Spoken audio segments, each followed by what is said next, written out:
I'll climb down. Elizabeth started to lift herself over the fence. Victoria shook her head. Go back to Hiram's, quick. Call the fire department and get Hiram to come back with a rope. I'll wait. Elizabeth hurried away. Victoria kept watch as darkness closed in, as the lighthouse beams overhead grew brighter and more diffuse. She caught only momentary glimpses of the form near the rosebush, no longer moving. The 10 or 15 minutes it took Hiram to arrive seemed far longer. Victoria's eyes hurt from staring down the slope trying to pierce through the murk. When he finally arrived, Hiram was carrying a backpack and a fat coil of rope around his right shoulder. He walked with his back bent slightly and his feet splayed out.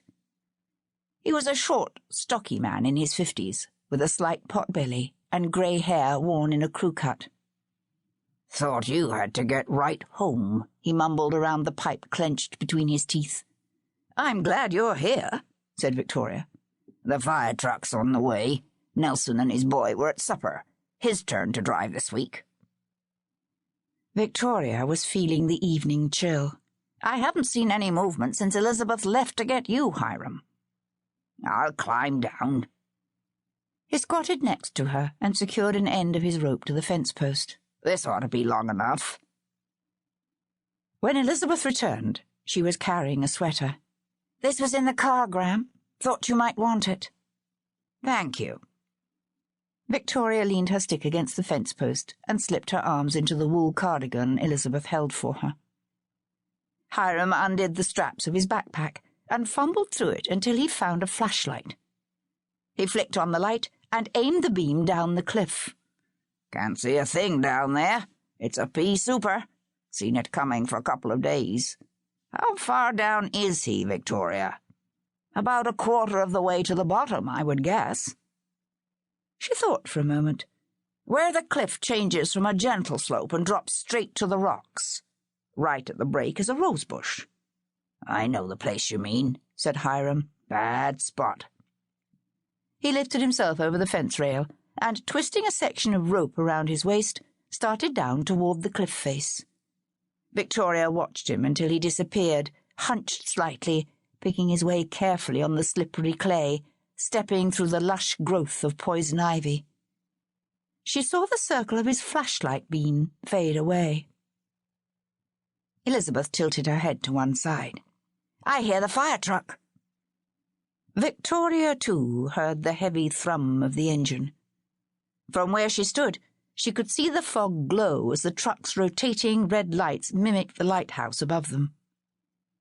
Figures trudged up the steps, and she recognized Nelson Minnowfish, his boy Sam, and a third person she didn't know. They were carrying ladders, more rope, and handheld searchlights that threw shadows of the chain-link fence against the bank of fog beyond. "Evening, Miss Trumbull," Nelson said. "Where's Hiram?" Victoria pointed. "He's climbing down to where I saw the person." "Should have waited for us to get here."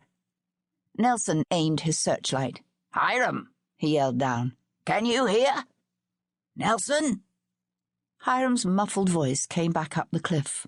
"We got a problem. Send down the stretcher." "Somebody down there?" Nelson shouted. "Yep," Hiram shouted back. "Man or woman?" "Man," Hiram said. "Alive?"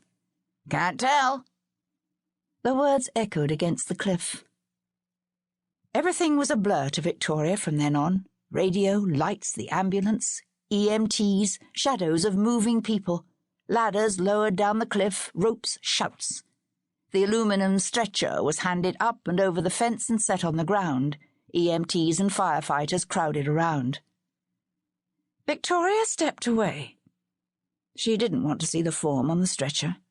The only voices were sharp orders. Except for the foghorn moaning off Paul's Point and the mournful clang of the bell buoy, the only other sounds were mechanical. She heard the throb of the fire engine, the click of the rotating lights on the ambulance, a shout of "All clear," and the buzz of a defibrillator that might start a heart pumping again. Finally, the EMTs, the firemen, the police stood aside, and